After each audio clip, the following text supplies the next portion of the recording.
They've got roots into the ground. Animal life is different. It's got independence. It's got disconnection from the ground. And it moves. It's a body that moves. Moving creature. Nephesh is the Hebrew word here. It means a breathing thing. The idea that there's breath. Now I know plants kind of take in carbon monoxide, dioxide. I know they do that. But they don't have lungs. They have a different system. Animals have a lung system that takes in air. Even fish have got the gills where they get the oxygen out there. There is a kind of a breathing mechanism that goes on here. This is life that hath breath. And it says here, moving creature, a swarming, breathing creature that hath life. Has that quality of life. That thing that we have a hard time defining. We know the difference when a fish is dead. It's dead. You know when it's alive. You know it. There's a quality about it. So here we're talking about these swarming, breathing creatures that have life. That are swarming now in the waters, and fowl, birds, that may fly above the earth in the open firmament of the heaven. The idea of the open firmament is in the face of the heavens, so that if you as a human being are on earth, you look up to the openness, the face of the firmament above, you see birds fly. That idea. These birds were made that they might fly above the earth in the open firmament. So we have animal life of the water and animal life of the sea that God said, let there be. These are to be swarming. And then we notice here something else. The divine doing in verse 21.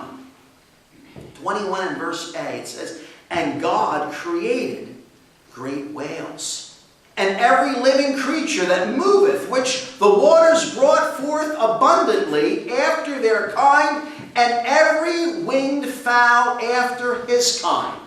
And I'll stop there. The divine doing. This is what God did. God spoke. He declared. He said, let there be. Now, we see that God did.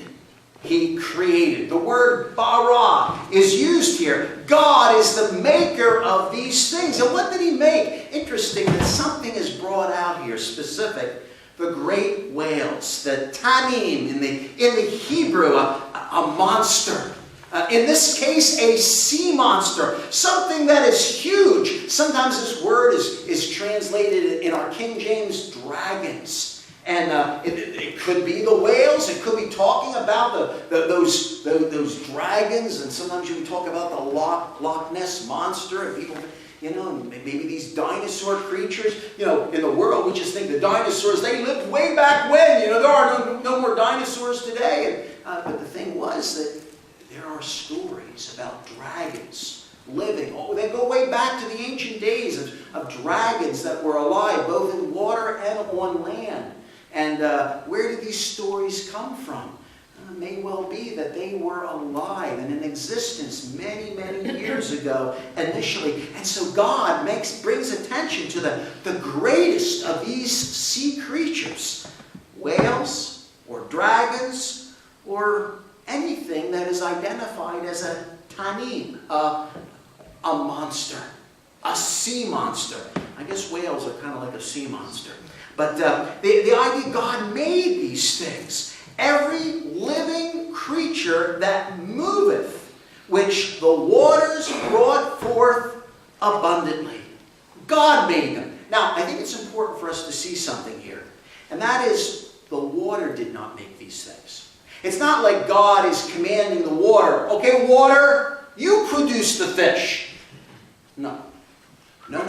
He's simply speaking that in the waters, there is to be a swarming of fish, of sea creatures. God is the maker of these things. By means of his spoken word, he caused these things to happen. He brought them forth abundantly.